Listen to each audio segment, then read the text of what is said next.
Boa tarde. Hoje eu vou falar sobre a vascularização do sistema nervoso central. A vascularização do sistema nervoso central é muito importante porque tanto o encéfalo quanto a medula têm uma alta taxa metabólica, então eles precisam de muito oxigênio e muita glicose. Então, a irrigação tem que ser muito rica para conseguir suprir esse fluxo sanguíneo que é necessário. E a drenagem tem que ser muito boa para eliminar, para retirar todos os metabólicos em excesso ou os tóxicos que estão no sistema nervoso para não atrapalhar a atividade dele, uma vez que ele é tão importante. As artérias do sistema nervoso central, elas têm uma peculiaridade, que é a túnica média delas é mais fina que o normal.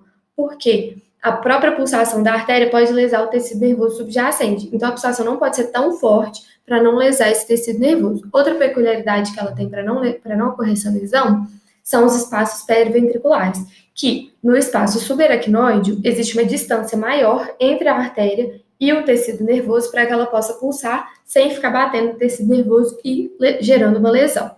Essa lesão que eu digo, normalmente ela vai ser causada por uma hemorragia ou uma obstrução causada por embolias ou tromboses, mas também pode ser causada por um trauma. Filogeneticamente, os tecidos mais novos, eles são lesados mais rapidamente que os antigos. Então, o neocórtex vai ser lesado antes que o arc e que o paleocórtex, e o tecido nervoso suprassegmentar é lesado antes do tecido nervoso segmentar. A última região lesada vai ser o centro respiratório. Eu vou mostrar um vídeo agora. Então, o sistema carotídeo, ele é formado pela carótida interna, que é um ramo da carótida comum. A carótida interna, ela entra no crânio pelo canal carotídeo do osso temporal, ela atravessa o seio carotídeo, ou seio cavernoso, desculpa, forma o sifão cavernoso, que é uma forma de S, perfura a dura mater e a aracnoide para poder dar seus ramos finais, que vão ser a artéria cerebral anterior e a artéria cerebral média. Mas, antes de dar os ramos terminais, ela dá 3 ramos muito importantes. A artéria oftálmica, que vai fazer a irrigação do bulbo ocular e das formações anexas, da corióide anterior, que vai fazer irrigação do plexo corióide e da cápsula anterior, e a comunicante posterior, que vai fazer a ligação com o sistema vértebro-basilar. Como podemos ver no desenho, a artéria comunicante anterior faz a comunicação entre as duas artérias cerebrais anteriores. Já o sistema vértebro-basilar, ele tem início com a artéria vertebral, que ela é ramo da subclávia. A artéria vertebral, ela dá 2 ramos. O ramo medial, que vai ser o espinhal anterior, ele vai irrigar a medula, então eu vou falar dele na irrigação da medula, e os ramos laterais, que vão ser os cerebelos, a artéria cerebelar inferoposterior, que vai fazer a irrigação da parte inferoposterior do cerebelo. Na região do sulco bulbopontíneo, elas se fundem, as artérias vertebrais, e formam a artéria basilar, que corre no sulco, na região medial da ponte. Aí, o primeiro ramo que ela dá é a artéria cerebelar infero-anterior, que vai fazer a irrigação da parte infero-anterior do cerebelo. Depois, ela dá origem às artérias pontinas, que vão fazer a irrigação da ponte. O penúltimo ramo é a artéria do labirinto, que vai irrigar a parte do ouvido interno. E, por fim, ela dá um ramo, que é a cerebelar superior, que vai fazer a irrigação da parte superior do cerebelo. Os ramos finais delas são as artérias cerebrais posteriores, que vão fazer a irrigação do encéfalo, do sistema nervoso mais para cima. E ela tem comunicação com o sistema carotídeo pela artéria comunicante posterior. Isso tudo foi mostrado no desenho. Então, a integração entre o sistema carotídeo e o sistema vértebro-basilar, ele acontece no circuito arterial do cérebro, ou polígono de Willis, que, se, por exemplo, ocorrer uma obstrução da carótida interna, o sistema vértebro-basilar consegue suprir esse sangue, porque a pressão vai diminuir no sistema carotídeo, e aí o sangue consegue fluir do sistema vértebro-basilar. Mas isso é mais teórico, em condições normais não acontece essa mistura de sangue.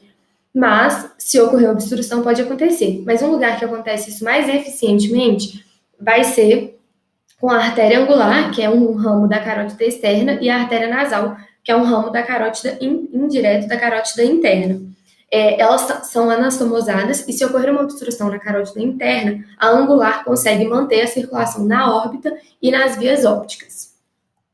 As artérias cerebrais anteriores, médias e posteriores, elas têm ramos corticais e ramos centrais. Os ramos corticais vão irrigar o córtex e a substância branca adjacente, e os ramos centrais vão irrigar o diencéfalo, os núcleos centrais, os núcleos da base e a cápsula interna. As artérias cerebrais médias, elas dão um ramo, que são as artérias estriadas. Elas são muito importantes porque elas se rompem com maior facilidade. Então, alguns autores chamam elas de artérias hemorrágicas. E elas irrigam partes muito importantes, como o corpo estriado, a cápsula interna, o diencéfalo, o centro branco medular e os núcleos da base. Então, se romper, vai afetar partes muito importantes. Se ocorrer uma lesão na artéria cerebral anterior, você tem paralisia e perda de sensibilidade do lado oposto da lesão dos membros inferiores, porque essa artéria, ela irriga a parte superior do giro pré-central e do pós-central. Lembrando que o giro pré-central é o centro da motricidade e o pós-central é somestesia. Então, ela vai ser importante para a sensibilidade.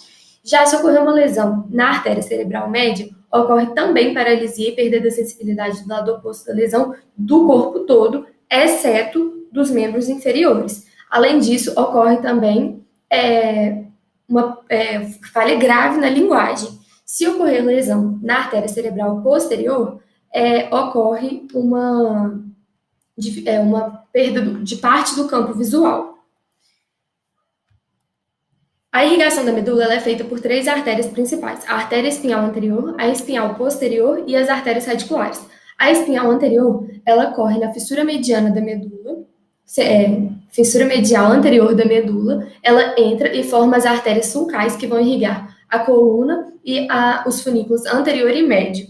Já a artéria espinhal posterior, ela caminha medialmente as raízes ventrais, as raízes dorsais dos nervos espinhais, e elas vão fazer a irrigação da coluna e do funículo posterior. Já as artérias radiculares, elas se dividem em anterior e posterior. Elas se anastomosam, respectivamente, né? A anterior com a espinhal anterior e posterior com a espinhal posterior, para fazer essa irrigação anterior e posterior da medula.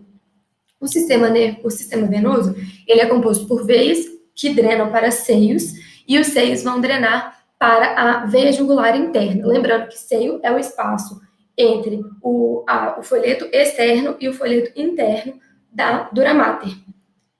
O sistema venoso superficial, ele é composto pelas artérias cerebrais superficiais superiores, que drenam para o seio sagital superior, e as veias cerebrais superficiais inferiores, que drenam para o seio petroso superior, para o seio cavernoso e para o seio transverso. Já o sistema venoso profundo é um conjunto de artérias que drenam para a veia cerebral magna, que essa veia cerebral magna vai drenar para o seio reto. A circulação sistêmica, ela é um conjunto de seios drenando até chegar à veia jugular interna. Não compõe todos os seios, mas os mais importantes. Então, o seio sagital superior e o seio sagital inferior drenam para o seio reto, que o seio reto vai drenar para o seio transverso, por sua vez, drena para o sigmoide, e o sigmoide faz a drenagem final para a veia jugular interna. Então, foi isso. Obrigada.